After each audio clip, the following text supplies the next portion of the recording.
মধ্যপ্রাচ্যে এখনো পর্যন্ত শান্তি চুক্তি অধরা। ইরানের সঙ্গে শেষ মুহূর্তে বসেও শান্তি চুক্তি ভেস্তে গেল। আর তার পরিবর্তে আমরা দেখলাম যে একে একে ইউএস এর রণতরী এবার এগোচ্ছে স্ট্রেট অফ হরমুজের দিকে। তাহলে কি এবার তৃতীয় বিশ্বযুদ্ধ অবশ্যম্ভাবী? কারণ ইতিমধ্যেই আমেরিকা ব্লকেজ করতে শুরু করে দিয়েছে। 4টে বড় বড় জায়গা ইরানের, সেই জায়গাগুলোকে লক্ষ্য করে এগিয়ে চলেছে ইউএস এর রণতরী। কিভাবে এই ছকটা কষা হয়েছে, আদৌ কি এটা সম্ভব, এবং আন্তর্জাতিক আইন কি বলছে, আন্তর্জাতিক জলসীমানার মধ্যে এই যুদ্ধ চালিয়ে যাওয়া কি আমেরিকার পক্ষে সম্ভব হবে? কি স্ট্র্যাটেজি, এই ব্লকেজের পদ্ধতিটাই বাকি। সেনা কি তাহলে এবার নামবে এই স্ট্রেট অফ হরমুজে, আমেরিকার সেনা? আমরা এই পুরো বিষয়টা নিয়ে আলোচনা করব। আমাদের সঙ্গে আজকে স্টুডিওতে রয়েছেন ভারতীয় সেনার অবসরপ্রাপ্ত শৌর্য চক্রপ্রাপ্ত কর্নেল সৌমিত্র রয়। কর্নেল রয়, আপনাকে স্বাগত জানাই আজ তাক বাংলায়। আমি আপনার কাছে আলোচনায় আসার আগে একটুখানি ভিজুয়ালটা দেখানোর চেষ্টা করি যে স্ট্রেট অফ হরমুজকে তো টার্গেট করে এগোচ্ছে। যে 4টে বন্দরের কথা আপনাদেরকে বললাম তার মধ্যে একটা হচ্ছে খার্গ দ্বীপ। এই খার্গ দ্বীপে ইতিমধ্যেই কিন্তু বারবার টার্গেট করেছে আমেরিকা, সেই ছবি আপনাদেরকে আমরা দেখিয়েছি। এবার একটু ম্যাপের মাধ্যমে দেখানোর চেষ্টা করি আসুন যে কোন জায়গাগুলোকে বেছে নিয়েছে আমেরিকা, যে এই 4টে বন্দর দিয়ে যাতে কোনোভাবেই ইরানের জাহাজ বেরোতে না পারে। কোন 4টে জায়গা আপনাদেরকে একটু বলি। 1 নম্বর হচ্ছে খার্গ দ্বীপ, যার ছবি আপনাদেরকে আমরা দেখালাম, এবং খার্গ দ্বীপের লোকেশনটা কোথায় সেটাও আপনাদের দেখাবো। তবে তার আগে বলি বন্দর আব্বাস।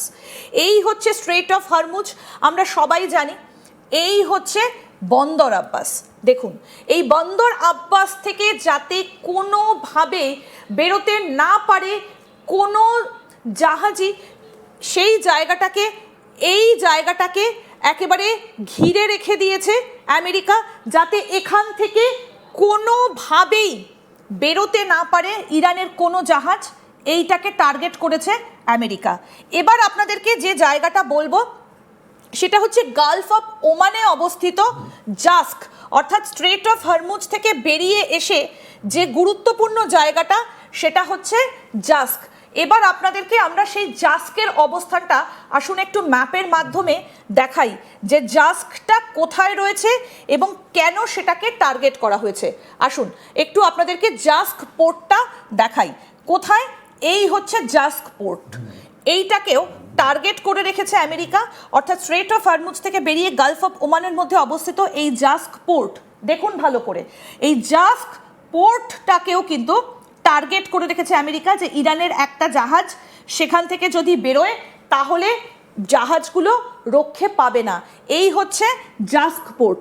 এবার আপনাদেরকে দেখাই পরেরটা, অর্থাৎ আর কোন কোন জায়গাগুলোকে টার্গেট করা হয়েছে।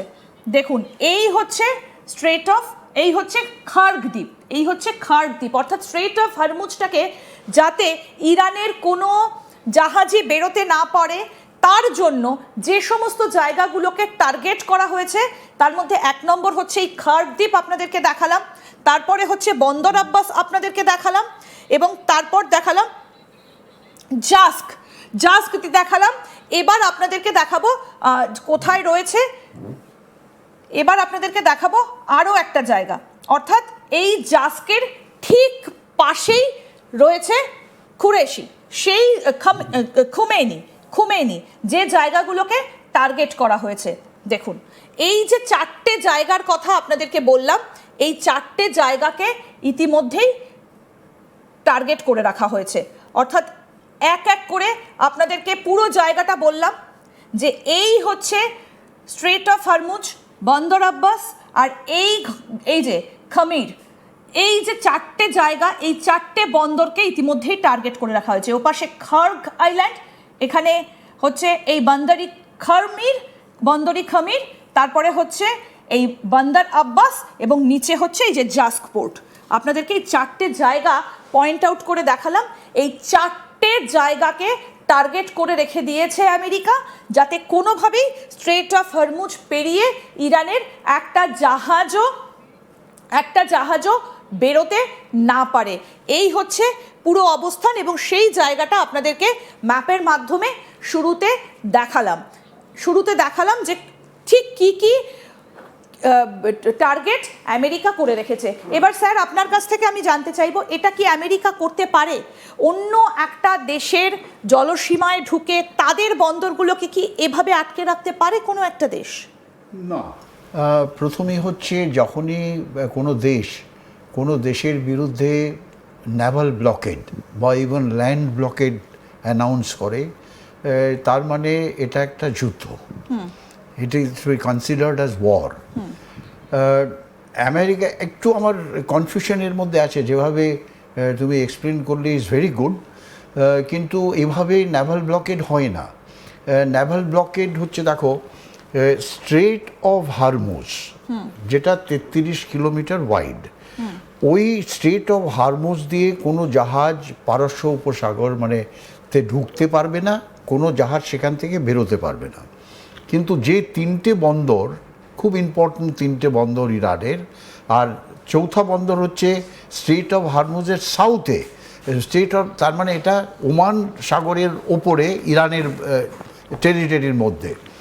এই বন্দরগুলোকে কিভাবে ব্লকেট করবে? যদি আমেরিকান যুদ্ধ জাহাজগুলো স্ট্রেট অফ হারমুজ দিয়ে পারস্য উপসাগরের মধ্যে ঢুকতে না পারে, তারা কিভাবে এই বন্দরগুলোকে ব্লক করবে? তারা ব্লক করতে পারবে না।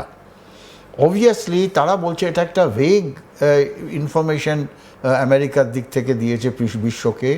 তারা বলছে এই সমস্ত বন্দর থেকে যে সমস্ত জাহাজ স্ট্রেট অফ হরমুজ দিয়ে বেরোবে, সেই জাহাজগুলোকে আমরা ব্লক করব।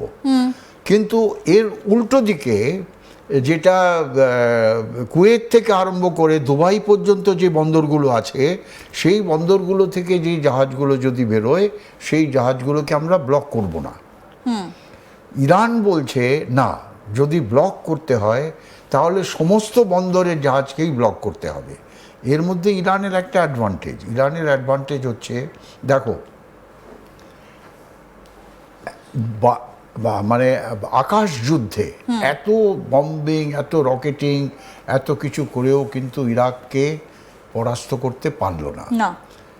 স্থল যুদ্ধ আমেরিকা ব্যাক করে গেল, তারা জানে কিভাবে তাদের ক্যাজুয়ালিটি হবে যদি তারা বুটস অন গ্রাউন্ড করে।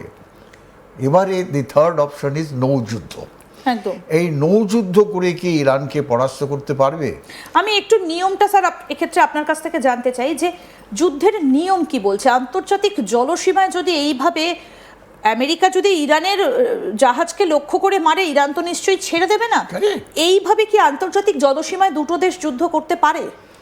দেখো, যদি যারা অফেন্সিভ নেবে, ব্লকেজটা ইটসেলফ ইজ অ্যান অফেন্সিভ। তুমি অফেন্সিভ নিয়ে একটা আন্তর্জাতিক জলসীমাকে বন্ধ করে দিলে, যেখানে পৃথিবীর সব দেশের জাহাজের সেখানে যাওয়ার একটা রাইট থাকে, তার মানে সেটা তুমি সেই দেশের এগেনস্টে, তুমি পৃথিবীর প্রায় সমস্ত দেশের এগেনস্টেই তুমি যুদ্ধ ঘোষণা করবে। আর মেইন এখানে হবে চাইনিজ,